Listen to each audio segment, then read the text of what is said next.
merangkak mendekat dan menjilati darah ayam di sekujur badan Rustam. Lu bayangin dah tuh, dikerumunin setan, badan lu dijilatin. Di sini Rustam pun merasakan sedikit ketakutan. Begitu muncul di hadapan Mangsa Tari, Juring Kuris ini itu wujudnya kurus, hitam, legam, rambutnya awut-awutan sampai menyentuh tanah, dan sekujur badannya penuh dengan borok-borok bernanah. Juring Kuris, turutkan parentah kula, sasar ala si Hudori.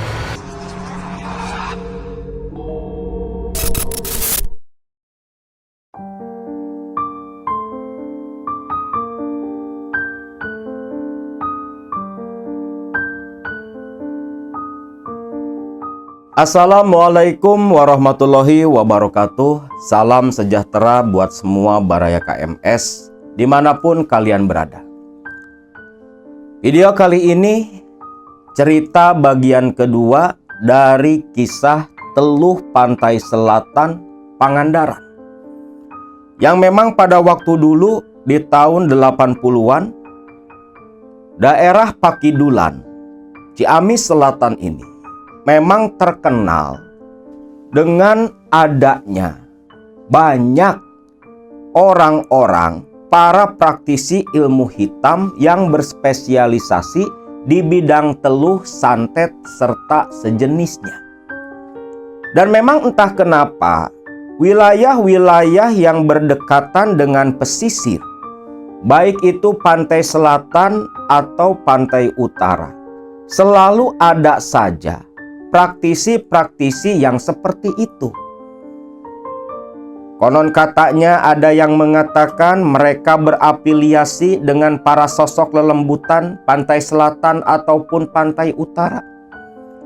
Tapi yang jelas, di atas tanah Pulau Jawa, yang namanya ilmu hitam seperti teluh, santet, dan sejenisnya, mau jenis apapun, itu kalau ditarik garis ke atas, ada satu pucuk pimpinan mereka yang biasa akang sebut dengan nama Dewi Gedeng Permoni.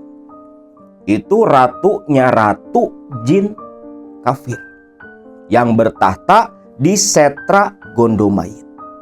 Nah, waktu itu Rustam pasca bapaknya Mang Raji meninggal dunia, dia pun berada di bawah perawatan Ki Saptari, paman dari Rustam.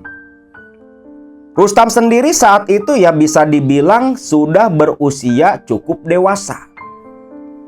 Ditinggal mati sang bapak, Rustam berusia sekitar 17 tahun.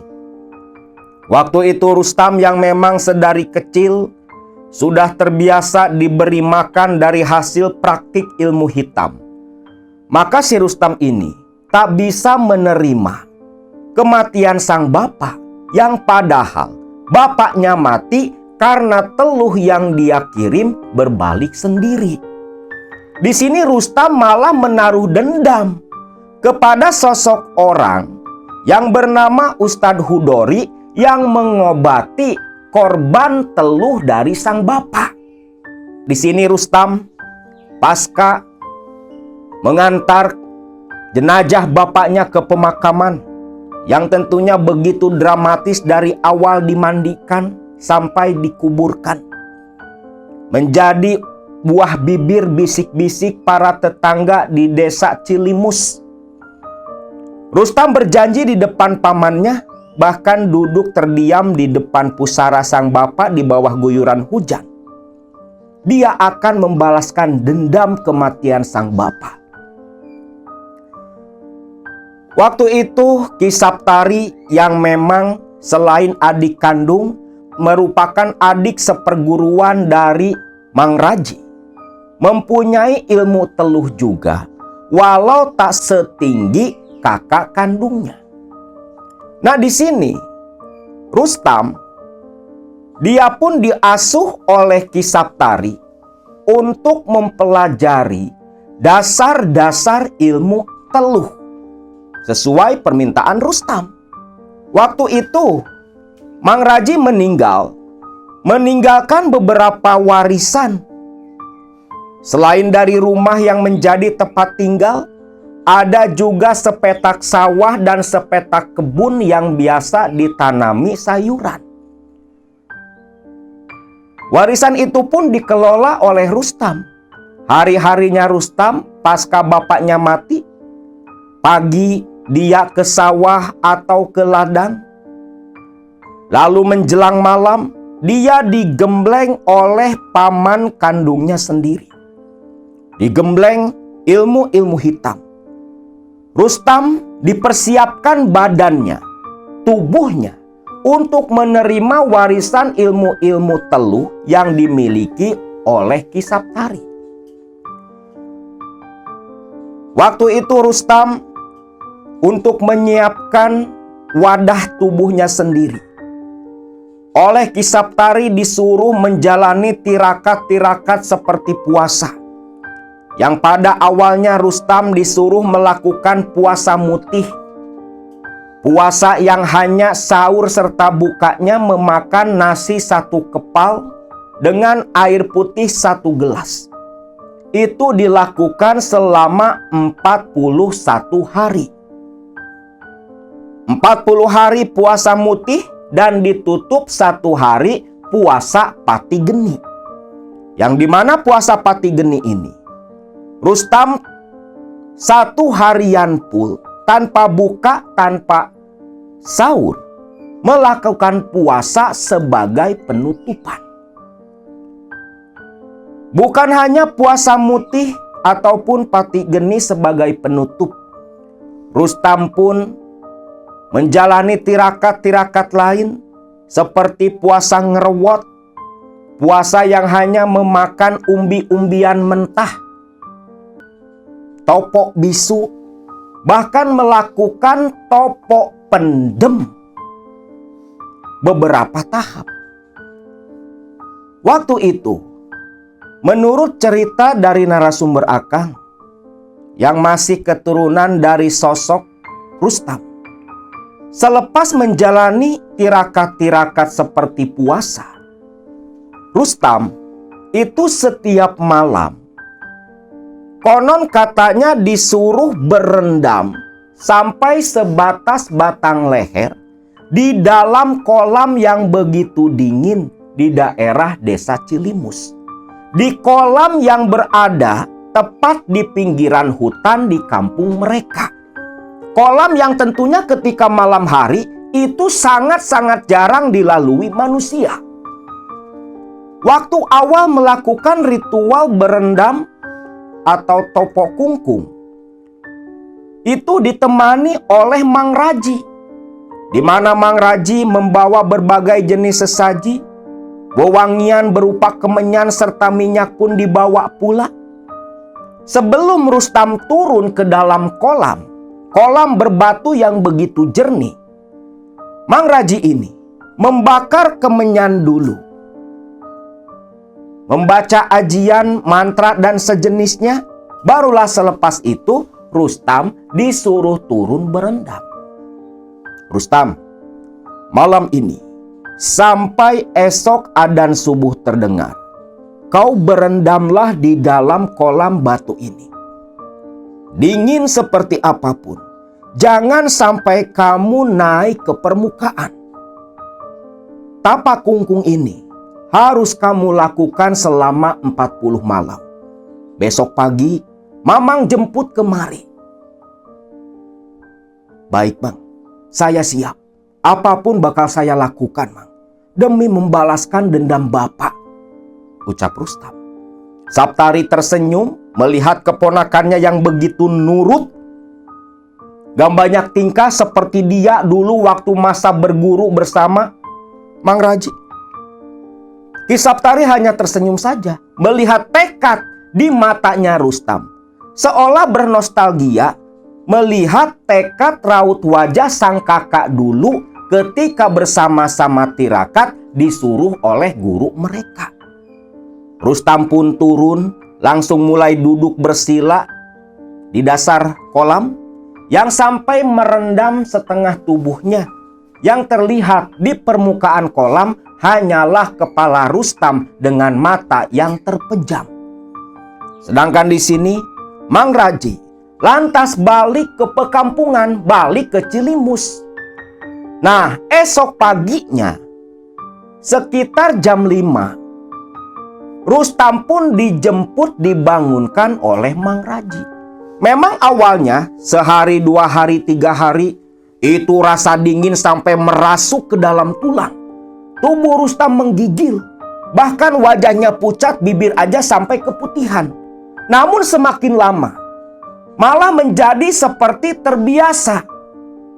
Rasa dingin hilang, malah Rustam merasa nyaman sepanjang melakukan tirakat tapak kungkung.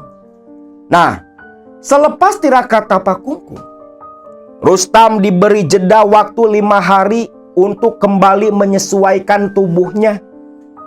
Barulah selepas itu Ki Saptari menggali lubang seperti kuburan untuk si Rustam melakukan tapak pendem.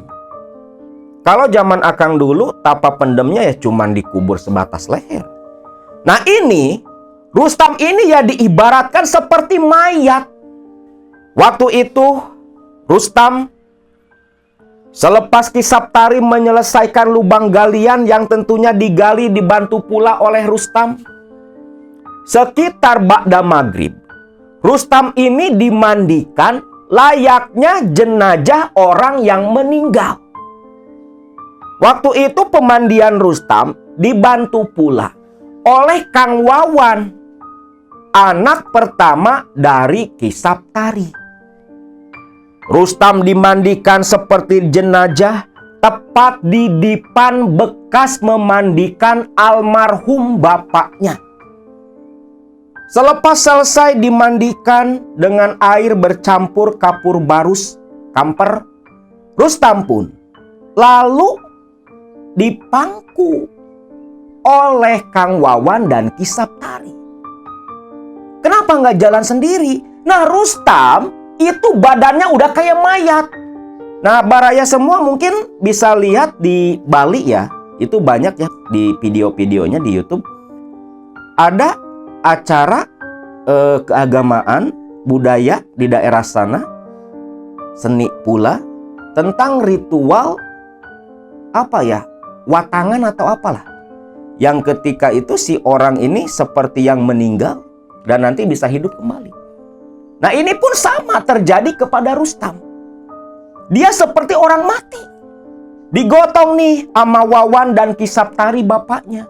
Dibawa masuk ke dalam rumah, lalu dibungkus dengan kain kafan. Jadi pocongan. Nah selepas itu dibawa turun ke dalam lubang. Cuman di sini nggak ditimbun seperti jenazah orang meninggal. Si Rustam ini ketika dimasukkan ke dalam lubang galian, itu langsung ditutup dengan potongan-potongan kayu yang begitu kuat, sekitar 4-50 cm ketinggian dari tubuh Rustam. Jadi masih ada celah yang luas untuk bernapas. Dan untuk lubang udara ke permukaan tanah, itu menggunakan bambu yang bagian dalamnya dibolongin semua, kayak berbentuk peralon atau selang. Nah si bambu ini pun diletakkan berdiri masuk ke dalam lubang tempat si Rustam ditutup dengan potongan-potongan kayu. Barulah tanah perlahan ditimbun, tapi tidak dipadatkan, menghindari kalau dipadatkan nanti bisa ambruk menimpa tubuh Rustam.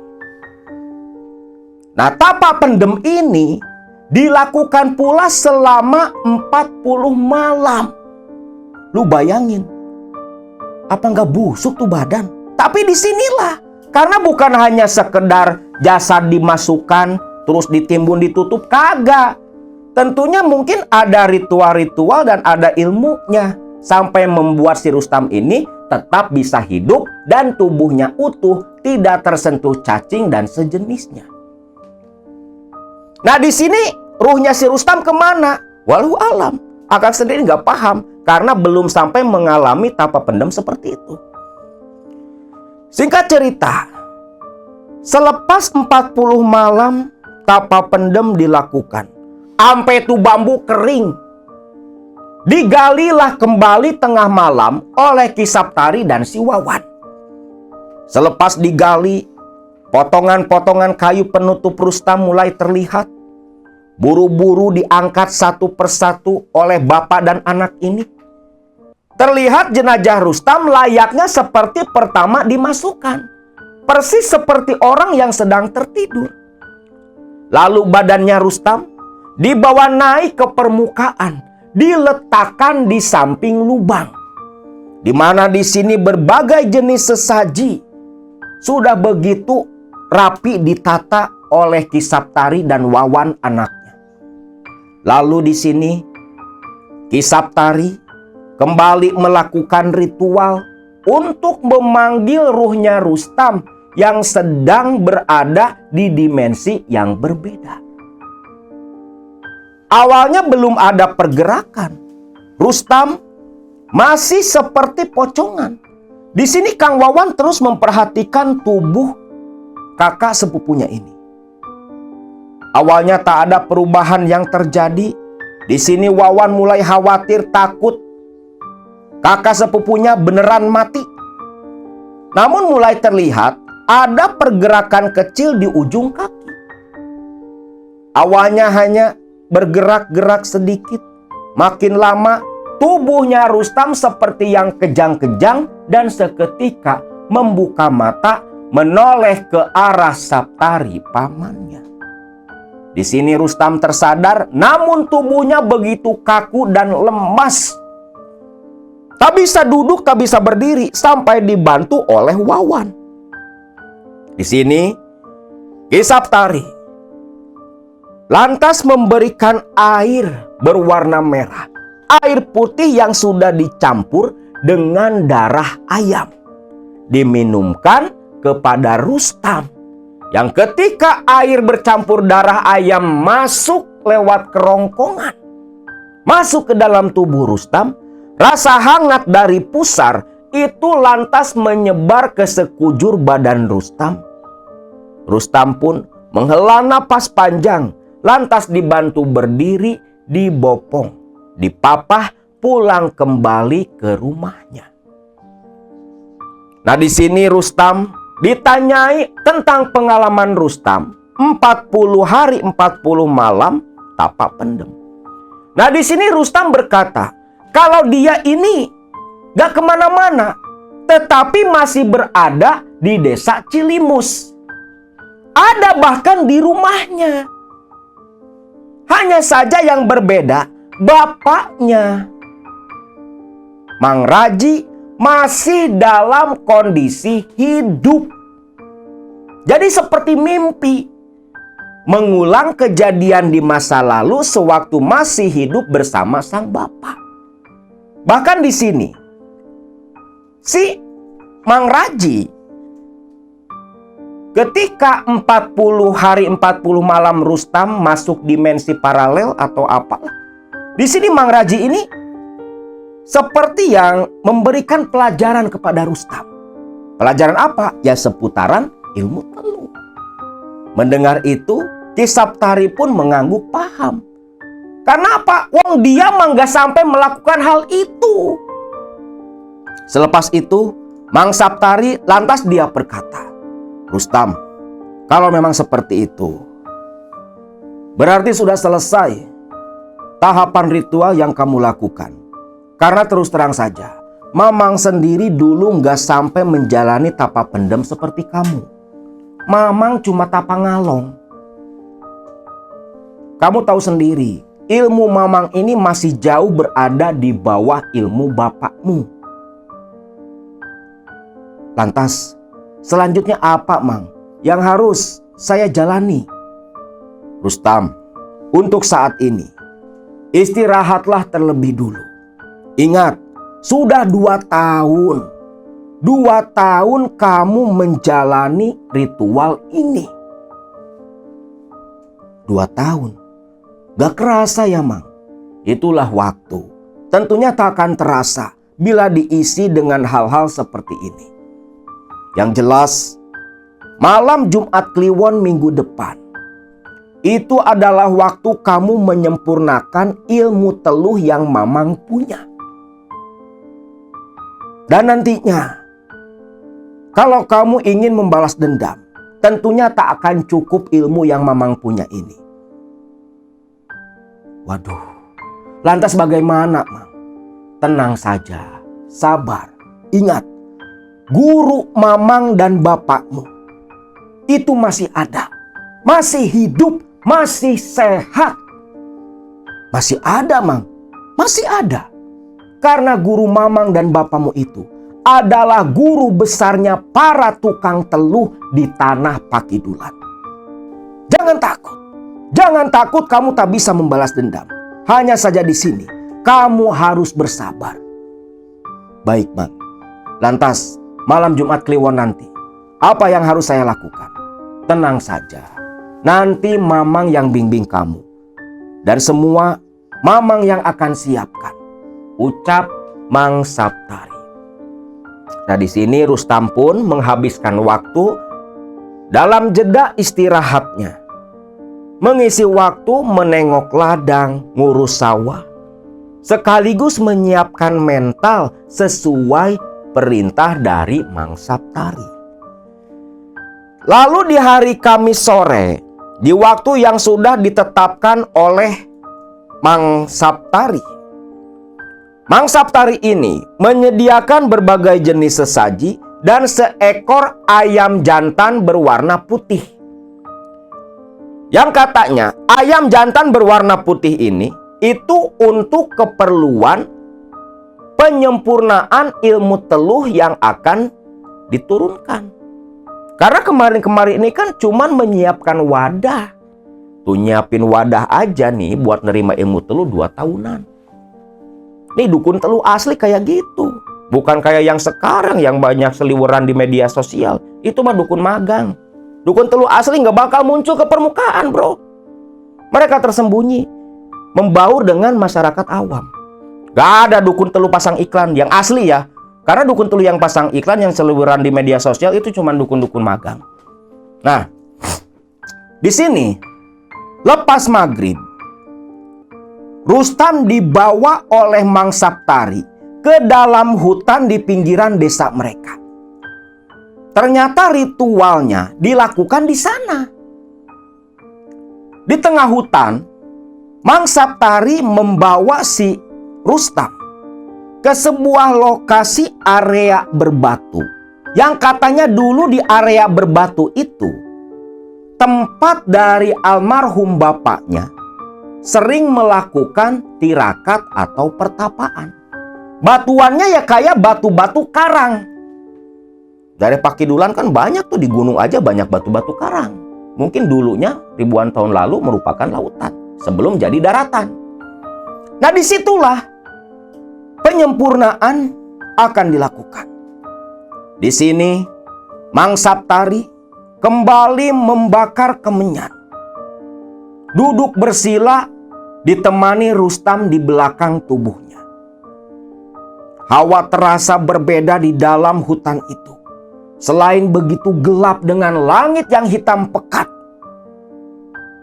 Rustam merasa hawa terasa memadat, menekan tubuh Rustam. Ditambah pendengaran Rustam yang begitu tajam, rasa yang begitu sensitif akan hal-hal yang bersifat goib. Dia merasa seolah mantra yang dilantunkan oleh Mang Raji itu mengundang para makhluk halus dan dedemit yang ada di dalam hutan. Di sini Rustam mendengar suara-suara mereka yang berbicara, berbisik-bisik. Matanya melihat bayangan-bayangan makhluk tak kasat mata seperti yang mengelilingi tempat mereka melakukan ritual. Hidung Rustam pun mencium berbagai aroma dari tubuh mereka sebagai bukti mereka sudah hadir tak jauh dari Rustam. Selepas selesai, Mang Saptari lantas menyuruh Rustam menanggalkan semua pakaiannya. Jadi tapaknya si Rustam malam itu dalam kondisi tak berbusana. Rustam menurut, pakaian dia tanggalkan lantas duduk bersila di atas batu karang. Dan di sini Mang Saptari menyembelih si ayam jago berwarna putih. Nah, di berbagai jalur keilmuan, ayam jago warna putih ini memang seringkali digunakan untuk syukuran, untuk menyempurnakan ilmu, termasuk di kalangan praktisi ahli hikmah pasti pernah mengalami juga. Ayam jago putih nanti disembelih, cuman kalau di ilmu hikmah, di para praktisi ilmu hikmah, biasanya ya setahu Akang dulu waktu sebelum hijrah, itu si ayam jago putihnya disembelih, nanti dagingnya dimasak, lalu dimakan bersama-sama sama guru sama sesama murid juga.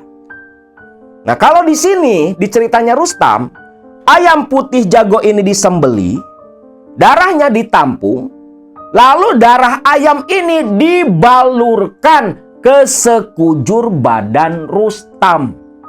Udah mah telanjang, gak pakai sehelai benang, badan ditutup dilapisi darah ayam. Dan bangkai si ayam jago putihnya diletakkan di sesaji sebagai persembahan. Lalu di sini Ki Saptari pun meninggalkan Rustam duduk semedi sendiri di sana. Singkat cerita nih, pasca kepergiannya si Ki Saptari, pamannya Rustam.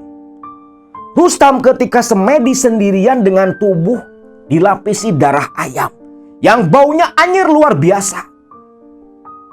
Bau anyir ini mengundang para makhluk gaib di sana mendekat. Para siluman, sleman-selemin siluman semua datang ke sana. Berwujud di depan Rustam. Para siluman itu termasuk jin-jin yang melakukan perjanjian dengan Ki Saptari ataupun bapaknya Mang Raji ikut hadir dan datang pula menikmati sesaji yang dihidangkan di sana dengan beraneka rupa dan wajah yang begitu menyeramkan. Lantas selepas menikmati sesaji di hadapan Rustam, makhluk-makhluk ini merangkak mendekat dan menjilati darah ayam di sekujur badan Rustam. Lu bayangin dah tuh, dikerumunin setan badan lu dijilatin. Di sini Rustam pun merasakan sedikit ketakutan. Dan ketika makhluk-makhluk itu menjilati darah di sekujur badan Rustam, Rustam merasa makhluk-makhluk yang dulu menjalani perjanjian dengan bapaknya, Mang Raji, serta Saptari pamannya, satu persatu mulai masuk ke dalam tubuh Rustam. Di sini tubuh Rustam gemetar, badan terasa membengkak membesar. Rasa panas menjalar di tiap urat sendi tubuh Rustam. Pertanda makhluk-makhluk itu sedang menyatu dengan raga badannya Rustam. Dan memang rasanya seperti itu. Zaman Akang dulu di tahun 2004, ketika Akang tirakat di daerah Cikoneng, Kabupaten Ciamis, di tempat guru Akang. Itu ketika memasukkan hodam ke dalam badan, hodam ilmu yang dulu nggak tahulah, lupa lagi ilmu apa.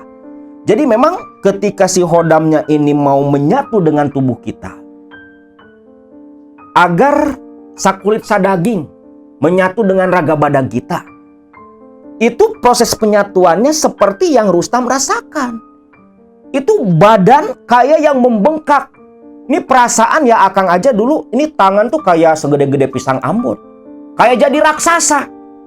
Dan itu pula yang dirasakan oleh Rustam, cuman lebih parah. Karena saking banyaknya jin-jin kafir yang merasuk dan menyatu ke raga badannya Rustam. Sampai Rustam pingsan tak sadarkan diri. Pagi harinya, yang ketika dibangunkan, Rustam hanya bisa mengerang lemah kelelahan. Dan di sini aneh loh. Ternyata darah di sekujur badan Rustam, darah ayam itu, hilang. Tak ada setitik pun yang tersisa. Hilang, kering badannya Rustam dari darah, bersih. Rustam sendiri sampai terkejut. Mang, kok darahnya hilang semua, Mang?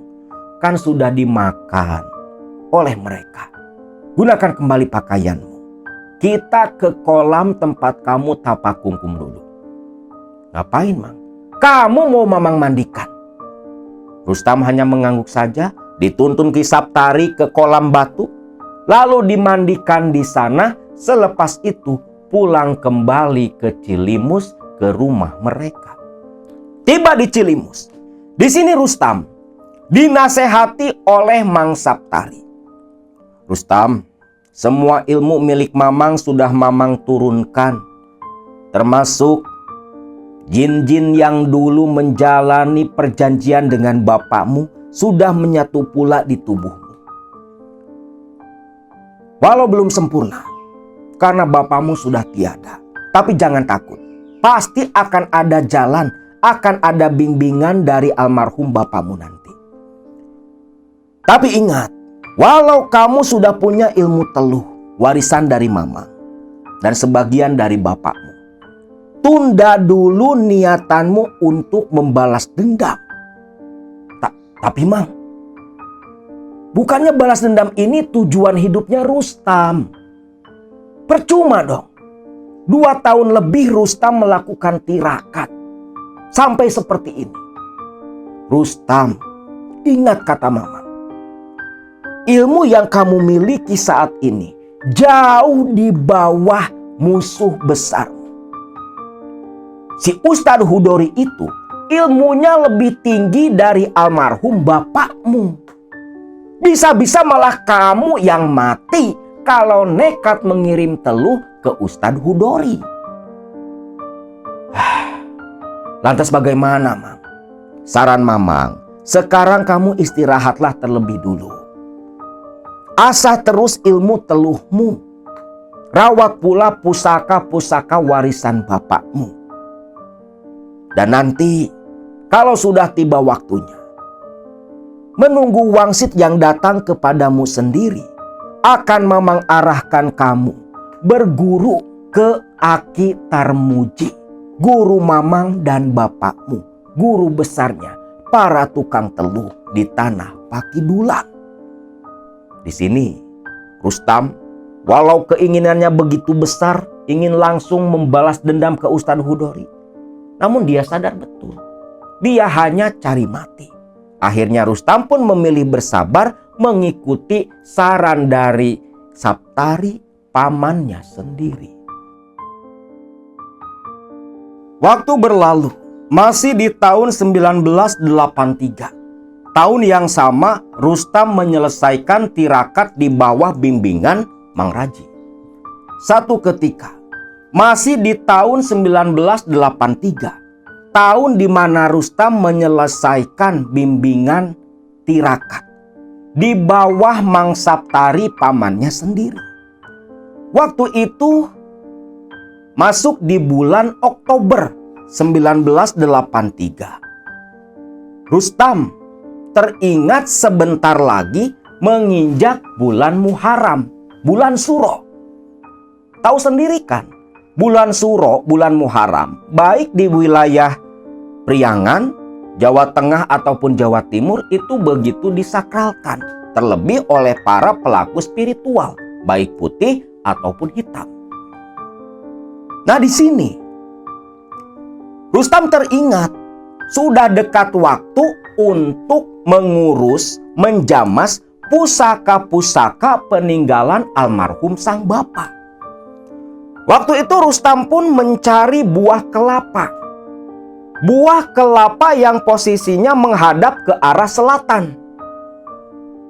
Dan cara pengambilannya harus dipanjat dan tak boleh dijatuhkan. Di mana nanti air kelapanya ini akan digunakan untuk mencuci memandikan pusaka sang bapak. Hari Kamis itu Rustam mencari-cari buah kelapa yang menghadap ke arah selatan. Dan peralatan bahan-bahan lain pula untuk ritual jamasan. Yang sebagian dia minta dari Mang Saptari pamannya. Lalu tepat di hari Jumat, malam Sabtu, bertepatan dengan malam 1 Suro. Seperti beberapa hari yang lalu, malam Selasa itu kan malam 1 Suro. Di Akang kebetulan malam Selasa itu kan rutinan amaliyah mingguan. Jadi sekalian suroan gitu. Nah di sini Rustam dari Jumat sore sudah mengumpulkan semua keperluan untuk jamasan merawat pusaka sang bapak. Lalu tepat ketika azan maghrib menjelang malam di alam antara, di waktu antara siang dan malam, di waktu mana para jin ini, setan dari golongan jin dan bangsa jin sendiri dari berbagai golongan, itu menyebar di seluruh permukaan bumi. Makanya begitu disakralkan nih, waktu menjelang maghrib tuh sandekala kan disebutnya. Dan di hadis pun Rasulullah pernah mengatakan hal serupa. Jadi begitu menjelang maghrib, itu anak-anak baiknya ditahan dalam rumah. Pintu ditutup, jendela ditutup. Karena pada waktu itulah bangsa jin menyebar ke seluruh pelosok bumi. Semua wadah seperti gelas, gentong penyimpan air harus ditutup. Biar tak dimasuki oleh mereka yang nantinya akan menimbulkan penyakit. Nah di sini Rustam, di dalam kamar yang dulu tempat ritual dari sang bapak, berbagai pusaka seperti keris, bilah, tombak yang begitu banyak diletakkan berderet.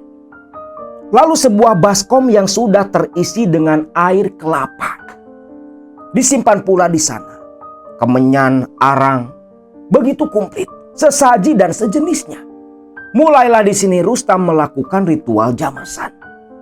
Satu persatu bilah keris, bilah tombak dibasuh, dimandikan dengan air kelapa. Yang selepas itu diletakkan hingga mengering sendiri. Baru dibaluri minyak misik hitam. Kalau orang Sunda dulu nyebutnya minyak hideng, minyak hitam. Gak tahu misik, gak tahu apa, pokoknya minyak hitam lah. Nah setelah semua pusaka dibaluri minyak, lantas dimasukkan kembali ke dalam warangkanya. Dibungkus kain putih, diletakkan di dalam sebuah peti kayu. Menyan kembali dibakar. Pintu kamar ritual pun ditutup oleh Rustam. Seketika saat keluar dari kamar ritual, rasa kantuk lantas menerpa Rustam. Rustam pun langsung bergegas menuju ke dalam kamar tidur, lantas berbaring begitu lelap.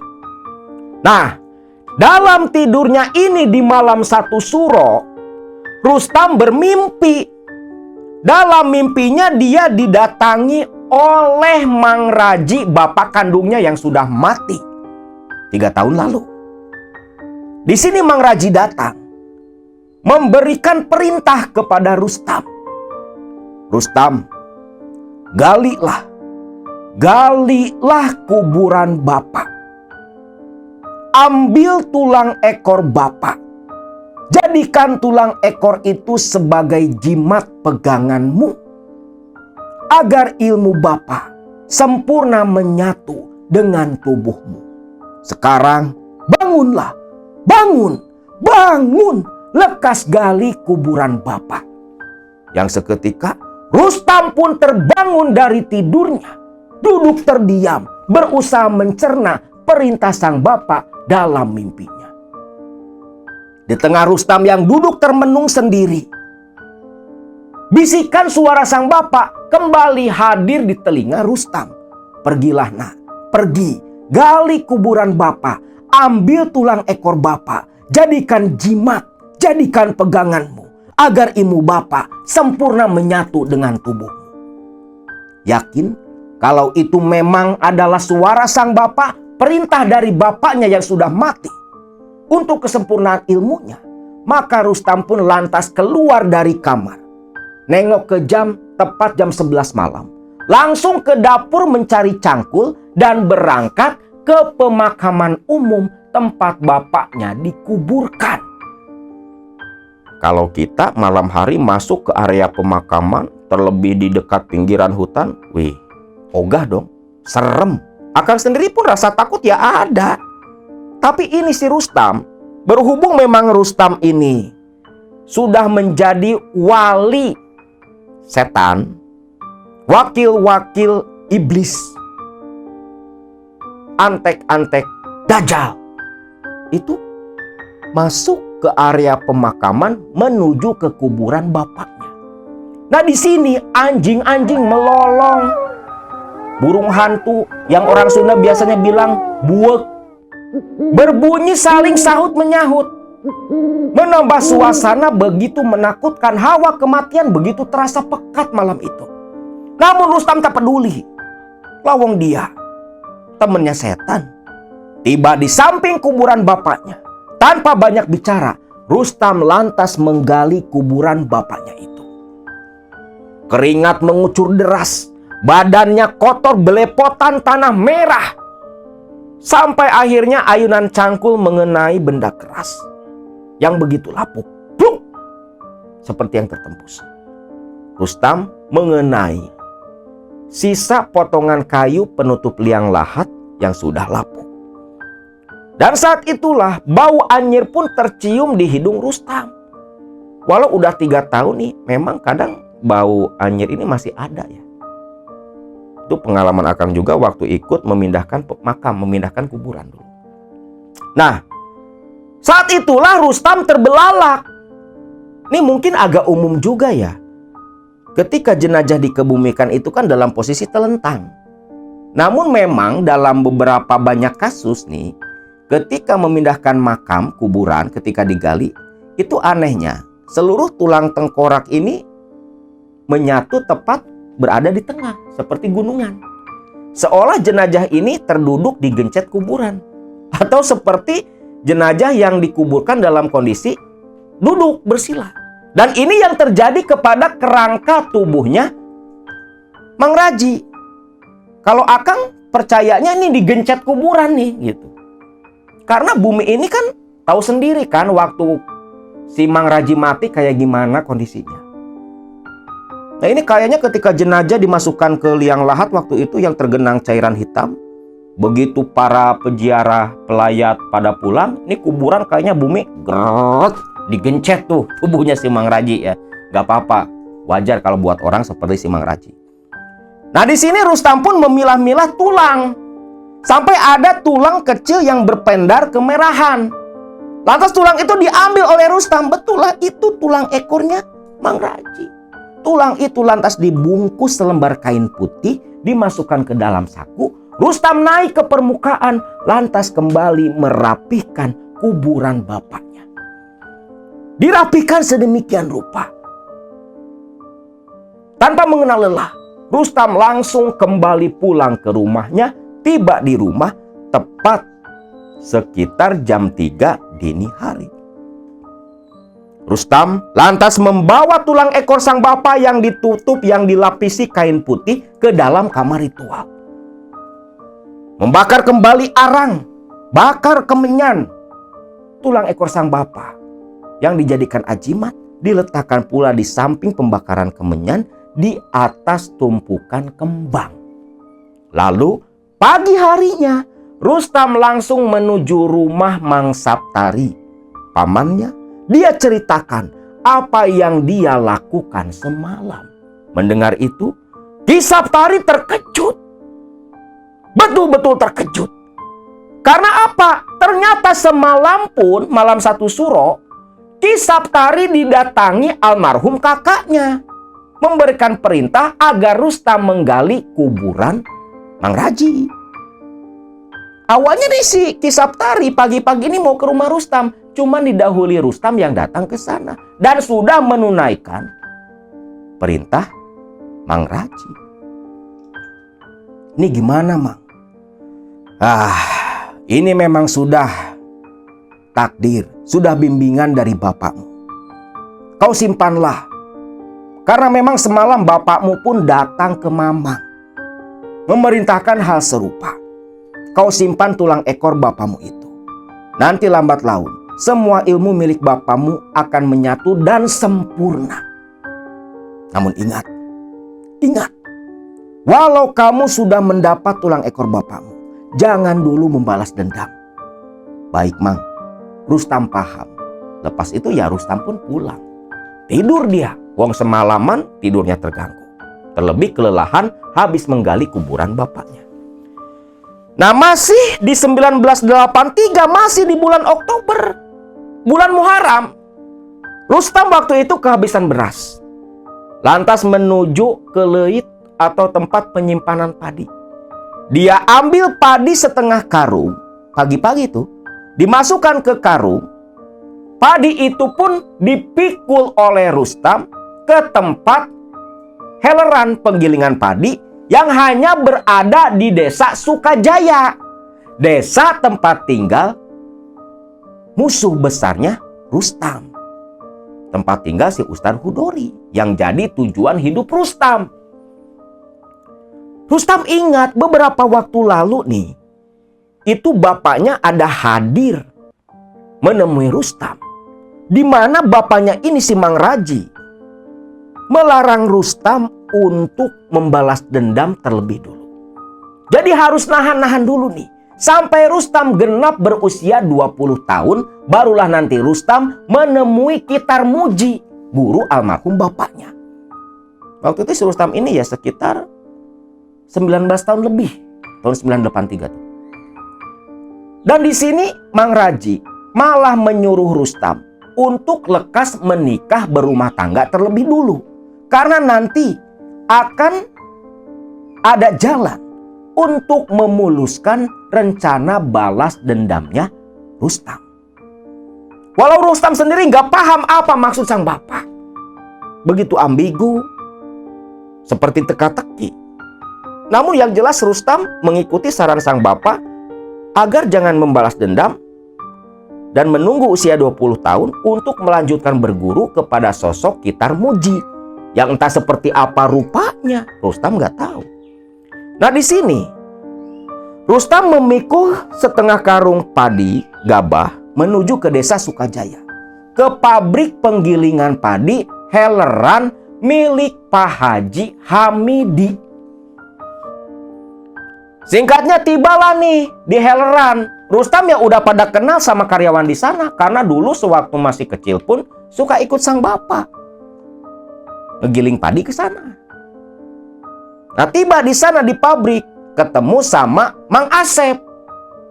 Mang, Jang Rustam, dari mana Jang? Biasa Mang sengaja kemari, ini loh, udah habis beras di rumah, minta digiling ya Mang. Oh tenang, siap Jang, tunggu saja dulu di situ. Rustam pun hanya mengangguk tersenyum saja. Lantas mengambil sebatang rokok kretek, dia sulut, dia hisap sambil memperhatikan Mang Asep yang sedang menggiling padi. Nah, ketika menunggu padi selesai digiling, Rustam terkejut mendengar suara jeritan dan erangan kesakitan tersamarkan oleh suara deru mesin penggilingan. Lah, itu siapa? Kayak yang lagi kesakitan. Mang, apa Jang? Mang, sini Mang. Asep pun nyamperin. Ada apa Jang? Itu Mang, nah. Itu yang ngejerit itu siapa Mang? Oh, itu loh, majikan Mamang, Pak Haji Hamidi. Beliau itu sudah 2 bulan sakit Jang. Sakit? Sakit apa Mang? Nah itu Jang, sakitnya begitu aneh. Dokter tabib, dukun. Tak ada yang bisa menyembuhkan Pak Haji Hamidi. Ngeri, Jang. Itu badannya, Jang, hampir sekujur badan, penuh dengan borok-borok, Jang. Ngeri Mamang ngelihatnya. Mana baunya anyir, Jang. Kayaknya sih, Jang, itu Pak Haji Hamidi ada yang ngirim teluh ke tubuhnya. Dengar-dengar sih Mamang, kata dukun yang pernah diundang ngobatin Pak Haji, itu Pak Haji Hamidi kena kiriman teluh rawe. Teluh rawe. Setahunya si Rustam, teluh rawe itu nggak sampai membuat badan borok. Paling cuman gatel-gatel. Mang, boleh nggak saya nengokin si Pak Haji Hamidi? Ngapain, Jang? Ya siapa tahu saya bisa bantu, Mang. Mamang kan tahu, almarhum bapak saya dulu suka ngobatin orang. Dan itu semua sudah diturunkan kepada saya. Siapa tahu saya bisa ngobatin Pak Hamidi. Ah, yang bener, Jang. Bener, Mang. Cuman saya ingin memastikan dulu penyakit apa yang menimpa Pak Hamidi. Waduh, syukur atuh, Jang, syukur. Nantilah, Jang, selepas selesai menggiling padi, Mamang antar menemui Juragan Hamidi. Rustam pun mengangguk. Nah, di sini bukan tanpa sebab Rustam bilang mau berusaha ngobatin Haji Hamidi. Sebenarnya tadi ketika awal mendengar suara jeritan Pak Hamidi, si Rustam ini mendengar suara bisikan bapaknya, disuruh mengobati si Pak Hamidi ini. Apakah bisa? Ya pasti bisa. Tukang teluh pasti bisa ngobatin teluh. Tapi nggak setiap yang bisa ngobatin teluh punya ilmu teluh. Aturannya seperti itu. Nah, di sini pun selepas selesai padi digiling, Rustam diantar oleh Mang Asep menuju ke rumah Juragan Hamidi yang tak jauh dari pabrik penggilingan padi. Tiba di depan sebuah rumah yang begitu besar dan terbilang mewah pada tahun itu.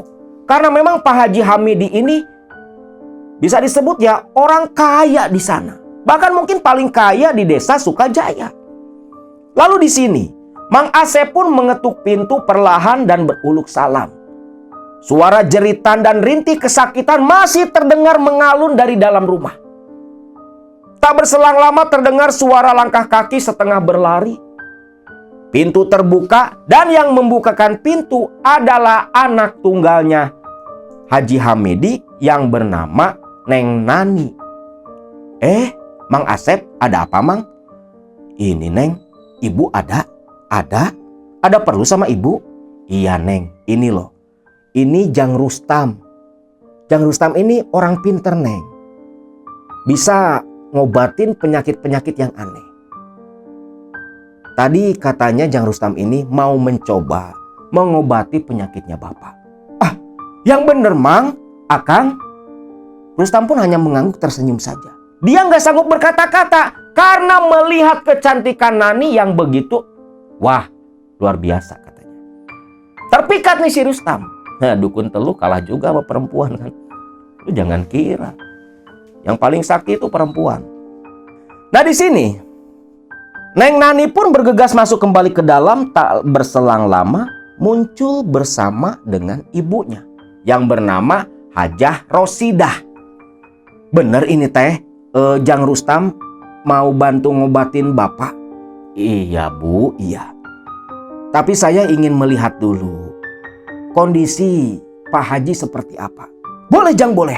Ayo, Jang, ikut Ibu ke dalam. Nah, ditemenin Mang Asep masuk ke dalam nih si Rustam. Langsung mengarah ke sebuah kamar besar yang dari luar saja sudah tercium bau anyir. Di sini jantungnya Rustam mulai berdegup kencang. Kenapa? Agak tak asing dengan pancaran energi dari balik pintu kamarnya Haji Hamidi. Jadi istilahnya, ini kayak kenal. Siapa nih? Pikir Rustam. Begitu pintu dibuka, angin yang bercampur bau anyir menerpa mereka semua. Mang Asep sampai berbalik nutup hidung. Namun Rustam hanya diam menatap ke arah tubuh Haji Hamidi yang terbaring di ranjang yang terus merintih-rintih kesakitan. Namun yang membuat Rustam melotot adalah sosok yang berdiri di ujung kamar di dekat ranjang. Ada sosok hitam legam menyatu dengan gelapnya kamar. Rambutnya awut-awutan dengan tubuh penuh borok, penuh eksim-eksim kering dan basah. Tahu si Rustam itu siapa? Itu Jurig Guris. Nah, Jurig Guris ini kalau dalam mitologi Sunda salah satu setan yang katanya suka menyebarkan penyakit kulit. Dalam batinnya Rustam, "Kernaon sia di dieu? Lagi ngapain kamu di sini?" Nanya ke Jurig Guris itu. Cuman Jurig Guris itu hanya terdiam dan mundur ke pojokan seperti yang takut kepada Rustam. Rustam pun mendekat ke arah Pak Hamidi. Melihat borok-borok di tubuh Pak Hamidi. "Aduh, Bu Haji, ini mah bukan teluh rawe." "Oh, terus apa Jang Rustam?" "Bu Haji, ini namanya teluh gondomayit, Bu. Ini kalau dibiarkan terus-menerus, tubuh Pak Haji akan membusuk. Nantinya seperti mayat hidup, Bu. Tubuh busuk tapi masih bernyawa. Ini kalau nggak lekas diputus teluhnya. Nggak tahu saya, Bu. Seperti apa nanti nasib Bapak." "Aduh Ujang, tolong atuh Ujang. Kalau Ujang bisa ngobatin Bapak, obati. Apapun syaratnya bakal Ibu sediakan." "Kita bicara di luar saja, Bu. Biarkan Bapak beristirahat." Mang Asep minta air putih, Mang. Neng Nani, ambilin air putih atuh Neng," ucap Bu Rosida. Nani pun langsung ke dapur. Tak lama berselang datang membawa segelas air putih. Rustam jampi-jampi air itu. "Bu, minumkan air ini ke Pak Hamidi. Saya tunggu di ruang tamu." Rustam keluar bersama Mang Asep menuju ke ruang tamu, duduk menunggu Hajah Rosidah. Nah, selepas diberi minum air jampe dari si Rustam, Pak Hamidi langsung tertidur. Tak merintih-rintih lagi seperti tadi. Dalam hati Bu Rosidah, bener nih, ternyata Jang Rustam ini pasti bisa ngobatin teluh yang menimpa tubuh Bapak. Lalu singkatnya, di ruang tamu, Bu Hajah Rosidah pun menanyakan, apa saja syarat yang diperlukan Rustam untuk mengobati memutus teluh gondomayit di tubuh suaminya. Di sini Rustam pun menjabarkan apa-apa saja yang harus disediakan. Yang salah satunya adalah 5 ekor ayam, 4 ekor ayam putih, dan 1 ekor ayam tulak. Ayam tulak itu kalau tubuhnya putih ada 1 sayap yang berwarna hitam. Biasanya bulu yang berwarna hitam itu berada di bagian sayap. Kalau hitam ada bulu sayap yang berwarna putih. Nah, itu disebutnya ayam tulak. Katuranggannya lah, katuranggan ayam. Nah, di sini Bu Hajah Rosidah pun menyanggupi semua syarat yang diucapkan oleh Rustam. "Baik, Bu. Kalau memang Ibu sanggup, 2 hari lagi saya datang kemari. Dan syarat-syarat itu harus sudah ada. Akan saya tuntaskan, saya selesaikan teluh yang menimpa tubuh Bapak. Untuk sekarang, saya mau pamit dulu pulang ya, Bu." Lalu si Rustam pun pamitan pulang bersama dengan Mang Asep yang kembali ke pabrik Helleran. Rustam pun kembali pulang ke desa Cilimus. Menyimpan beras di rumah, lantas menemui Mang Saptari pamannya. Dia ceritakan kejadian di desa Sukajaya, tempat tinggal musuh besarnya. "Mang, di Sukajaya, tadi di Hellerannya Pak Hamidi. Pak Hamidi itu ternyata kena teluh, Mang. Sudah 2 bulan terbaring lemah. Itu tubuhnya penuh borok. Dan Bapak itu ngasih bisikan, nyuruh saya ngobatin Pak Hamidi. Ini gimana, Mang? Apa yang harus saya lakukan?" "Jalankan saja. Jalankan saja. kamu menjanjikan hari apa datang kembali ke sana? Ya 2 hari lagi lah, Mang. Berarti hari Rabu malam Kamis saya ke Sukajaya. Ya sudah. Apa kamu sudah minta syarat-syarat untuk melepaskan penyakit teluh itu? Sudah, Mang. Sudah. Sesuai wangsit yang Bapak bisikan. Bagus. Nanti Mamang ikut ke sana. Karena sepertinya ada sesuatu yang harus kita lakukan pula di desa Sukajaya berkaitan dengan balas dendammu kepada si Ustadz Hudori. Baik, Mang. Baik. Nah, singkat cerita nih, hari Rabunya sore nih, sekitar jam 4, Rustam dan Mang Saptari tentunya membawa alat-alat perteluhan. Itu langsung berangkat menuju ke desa Sukajaya ke rumahnya Bu Haji Rosidah, ke tempat Pak Haji Hamidi. Tiba di sana bertepatan dengan waktu orang-orang sholat maghrib. Bu Haji Rosidah menyambut dengan ceria kedatangan Rustam serta lelaki tua yang mengiringinya. Kejang Rustam, ini siapa? Oh ini paman saya Bu Haji, yang akan membantu saya mengobati Bapak. Alhamdulillah. Bu Haji, syarat yang sudah saya ajukan apa sudah ada? Ada, Jang, ada. 5 ekor ayam ada di belakang. Apa perlu dibawa kemari? Ya, bawa ke sini, Bu. Ya sudah, Ujang tunggu dulu di sini. Bu, biar paman saya saja yang ambil. Tunjukin saja kandangnya di mana. Lalu Mang Saptari pun mengikuti Bu Hajah Rosidah mengambil 4 ekor ayam putih dan 1 ekor ayam tulak. Sesaji lain pun sudah ada di sana begitu komplit. Ada degan ijo, umbo rampe, kopi, teh manis, segala macam. Komplit ada. Lalu Rustam, selepas semua alat-alat untuk ritual sudah disediakan, minta dibawa ke dalam kamarnya Pak Haji Hamidi. Begitu masuk ke dalam kamar, Pak Haji ini lagi ngerang-ngerang, menahan sakit. Sabar ya Pak, hari ini akan saya bantu Bapak lepas dari penyakit yang menyiksa Bapak, ucap Rustam. Itu semua disaksikan oleh Hajah Rosidah serta Nani anaknya. Lalu di sini Rustam bersama Mang Saptari mulai meletakkan semua sesaji keperluan ritual, termasuk 5 ekor ayam yang semua kakinya diikat. Sedangkan Bu Hajah Rosidah beserta Nani anaknya menunggu di ruang tamu dan menatap ke dalam kamar sang suami yang sedang diobati oleh Rustam. Di sini Rustam mulai membakar kemenyan, asap kemenyan mengepul. Dia duduk bersila bersama sang paman sampai terdengar azan Isya. Belum ada pergerakan dari mereka berdua. Di sini Nani dan ibunya merasakan rasa takut dalam hati. Mereka duduk mepet. Nani memeluk tangan sang ibu, gemetar ketakutan. Ketika adzan Isya terdengar di musola di kejauhan, asap kemenyan menyeruak, tercium begitu pekat di dalam rumah Pak Hamidi. Kala itu, di tengah suasana tegang yang melanda, tiba-tiba terdengar ledakan di atap rumah Pak Hamidi. Lalu semua lampu teplok dan lampu patromak mati seketika, membuat rumah dalam keadaan gelap gulita. Pintu kamar perlahan terbuka.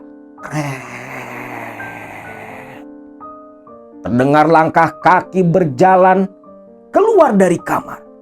Nani memeluk tubuh ibunya. Bu, Nani takut, Bu. Tenang dulu, tenang. Jangan takut. Ada ibu di samping kamu. Ternyata yang berjalan mendekat ke ruang tamu menemui Bu Haji Rosidah tak lain adalah Mang Saptari. Bu, pinjam pisaunya buat nyembelih ayam. Baik Mang. Sebentar Mang. Lalu di sini Bu Hajah Rosidah ngambil pisau, diserahkan ke Saptari. Lalu Saptari menenteng 5 ekor ayam itu keluar rumah menuju ke halaman belakang Pak Hamidi. Sedangkan Rustam masih duduk bersila di dalam kamar. terus-terusan menambah kemenyan ke arang yang menyala. Di belakang rumah, Saptari pun membawa arang, kemenyan, dan sesaji lain. Diletakkan di atas tanah. Lantas, dia pun kembali masuk ke dalam rumah meminta baskom. Bu Haji, pinjam baskomnya. Iya Mang, sebentar Mang. Lalu baskom diberikan ke Mang Saptari, kembali ke belakang rumah. Ritual di belakang rumah pun dilakukan Mang Saptari sendiri. Sekitar setengah jam kemudian, Mang Saptari masuk lagi ke dalam membawa baskom berisi darah ayam. Lalu darah ayam itu dibawa masuk ke dalam kamar Pak Hamidi, diserahkan kepada Rustam. Jang, ini darah ayamnya. Mamang kembali ritual di belakang. Iya Mang, Mamang tunggu saja di belakang. Lalu Rustam memanggil Bu Haji. Waktu itu lampu teplok dan patromak sudah dinyalakan kembali. Agak terang di dalam kamar ataupun di dalam rumah. Bu Haji Rosidah serta Nani anaknya lantas memenuhi panggilan Rustam masuk ke dalam kamar Haji Hamidi. Gimana Jang? Bu Haji, tolong buka semua pakaiannya Pak Haji. Saya akan mulai mengobati penyakit borok-borok di tubuh Pak Haji. Teluh gondo mayit ini akan saya putus dan akan dikembalikan ke orang yang sudah mengirim teluh kepada Pak Haji. Baik Jang. Lalu di sini Bu Rosidah dibantu Nani menanggalkan semua pakaian Haji Hamidi yang hanya bisa mengerang lemah menahan sakit. Borok-boroknya terasa panas dan begitu perih. Bahkan mengeluarkan cairan yang baunya begitu anyir bercampur sedikit nanah. Lalu di sini Rustam meminta Bu Hajah Rosidah membantu dirinya membalur tubuh Haji Hamidi dengan darah ayam putih dan ayam tulak. Darahnya dibalur Jang? Iya Bu Haji. Darah ini harus dibalur ke sekujur badannya Pak Hamidi. Karena hanya cara ini yang bisa melepaskan teluh gondo mayit dari tubuh Pak Hamidi. Dalam hati Bu Rosidah, pantas saja semua yang mengobati Bapak, mereka menyerah. Ternyata memang tak punya cara seperti Jang Rustam.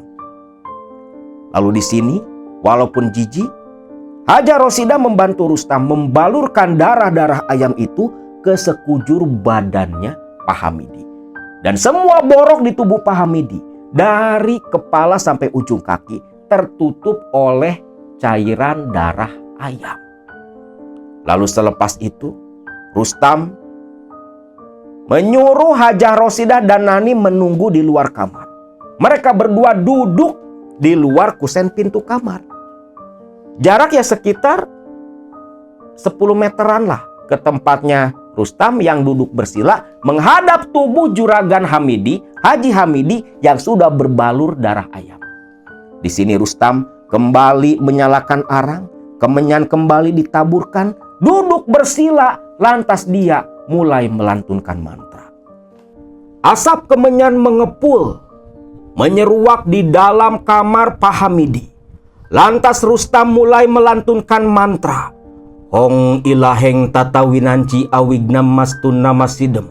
Sang Hyang Sukmo sejati Raja Kalacakra ingkang kulo waos nyuwun barokah paduko ingkang dados kakujengan. Hong ilaheng Sang Hyang Kala kang katon sun umadep sun umarep singkir sumingkir. Yamaraja Jaramaya Yamarani Niramaya Yasilapa Palasia Yamiroda Doromia Yamidosa Sadomia Yadayuda Dayudaya Yasiyaca Cayasia Yasihama Mahasia Sang nang bang mang tang sing ang wang ing yang Sang bang tang ang ing nang mang sing wang yang Nang mang sing wang yang ang ung mang ang Ong singgah singgah kala singgah pan suminggah durgala kala sumingkir singa ama singa wulu singa suku singa sirah singa tenggak kalawan singa buntut, pada sira sumingkira, muliha maring asal neki. Hong ilaheng prayoganira, ana geni tekane sakawetan, putih rupane geni, apa pakaryaning geni, ang leburna lara ageng lara wigena, saliring lara trimala, 7 teluh taregnyana, budug edan ayan buyan, wus lebur dening si geni, geni teka aneng wetan. Hong ilaheng prayoganira, ana geni taka saka kidul, abang rupane geni, apa pakaryaning geni, ang leburna lara ageng lara wigena, saliring lara trimala, 7 teluh taregnyana, budug edan ayan buyan, wus lebur dening si geni, geni teka anak kidul.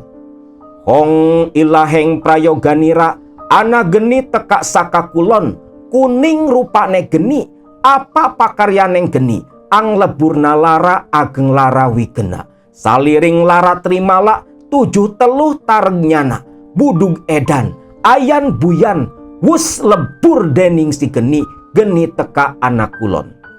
Hong ilaheng prayoganira, ana geni teka saka lor, ireng rupane geni, apa pakaryaning geni, ang leburna lara ageng lara wigena, saliring lara trimala, 7 teluh taregnyana, budug edan ayan buyan, wus lebur dening si geni, geni teka ana lor. Hong ilaheng prayoganira, ana geni teka saka tengah, lelima rupane geni, apa pakaryaning geni, ang leburna lara ageng lara wigena, saliring lara trimala, 7 teluh taregnyana, budug edan ayan buyan, wus lebur dening si geni, geni teka ana tengah. Jati suara ning pamisik lamun sirawiwita amaca kawuruhane kamulane, kembang cempaka kudup, sari mulya kang bayu manjing, manjing sang bayu mulya, purnama kang bayu, abali sang bayu mulya, sabda idep, idep namarang kang yogi, ketawang kapigesan.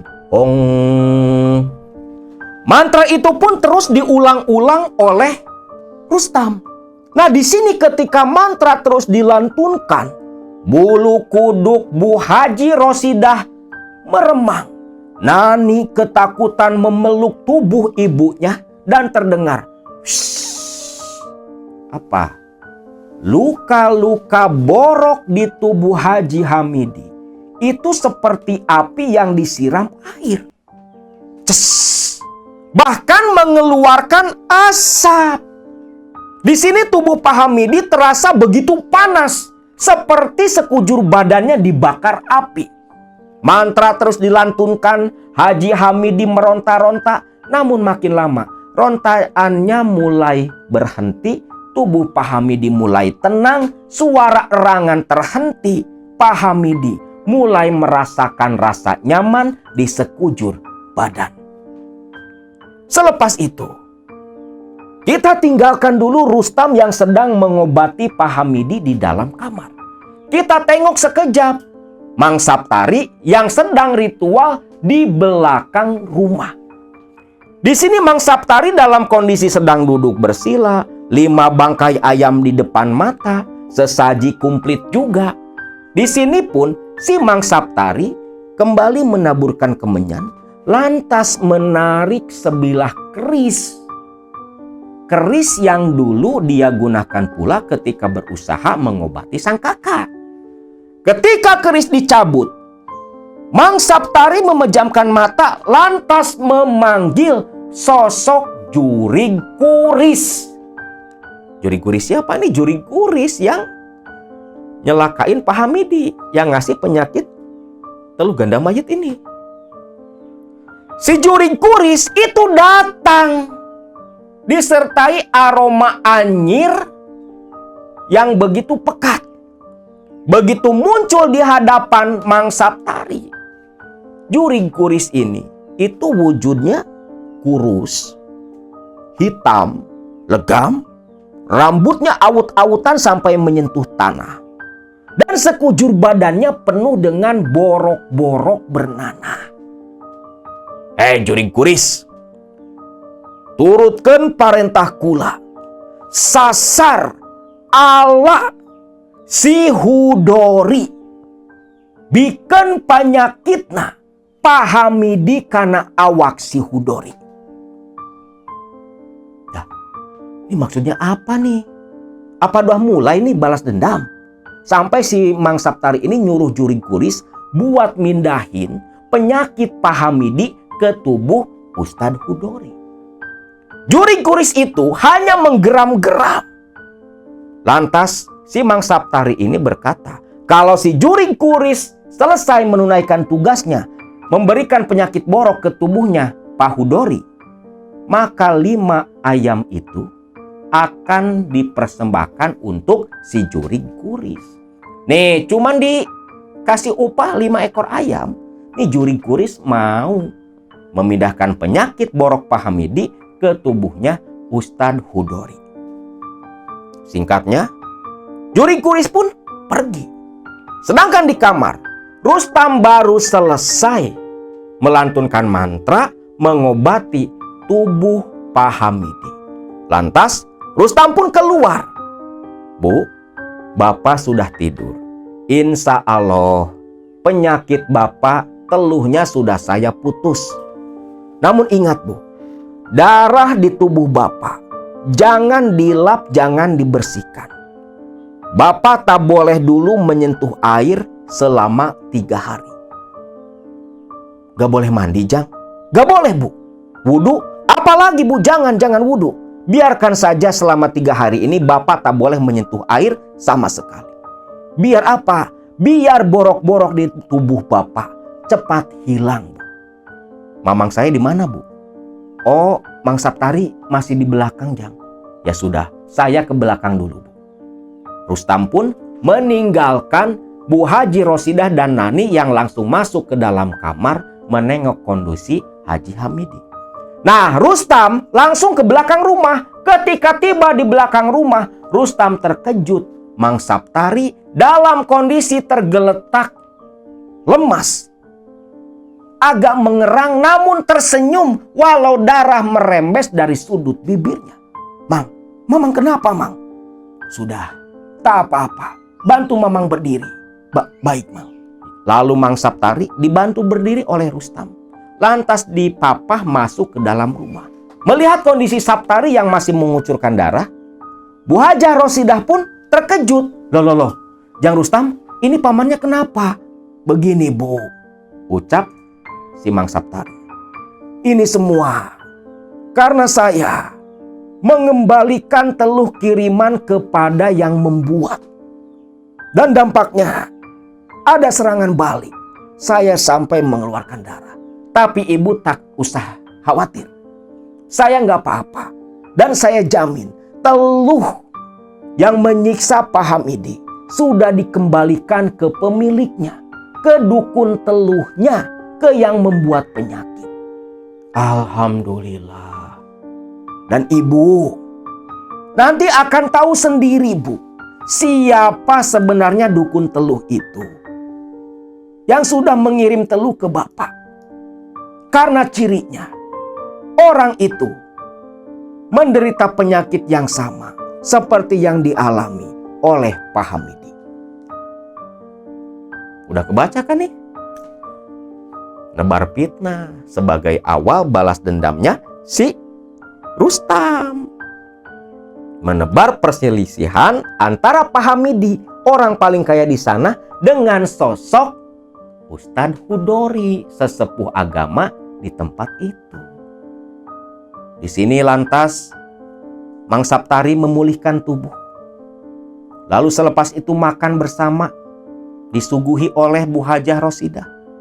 Lalu Rustam dan Mang Saptari pun pamitan pulang, diantarkan pulang oleh si Asep, karyawannya Pak Haji Hamidi. Pulanglah nih ceritanya, kembali ke Cilimus. Esoknya ya hari-hari berjalan seperti biasa. Sampai satu ketika, tepat hari keempat pasca Rustam mengobati Juragan Hamidi. Waktu itu Rustam lagi ada di ladang sedang menanam batang-batang pohon singkong.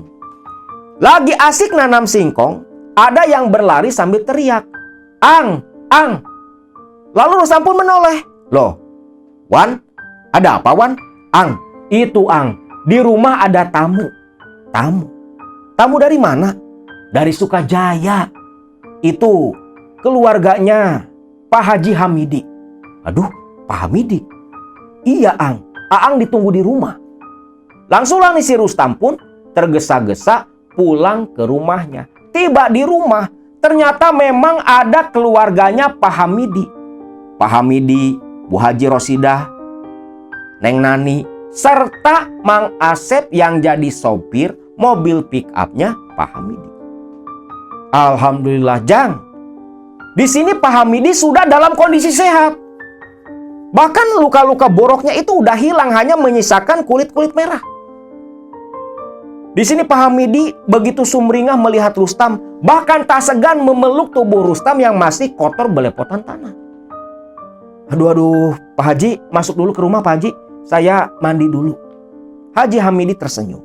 Rustam mempersilahkan mereka bertiga masuk, Mang Asep nunggu di luar. Rustam ke belakang mandi. Berganti pakaian dengan pakaian terbaik. Lalu Rustam pun menemui Pak Hamidi serta keluarganya. Dan di sini Pak Hamidi pun tak henti-hentinya berterima kasih kepada Rustam. Karena ternyata 3 hari yang lalu,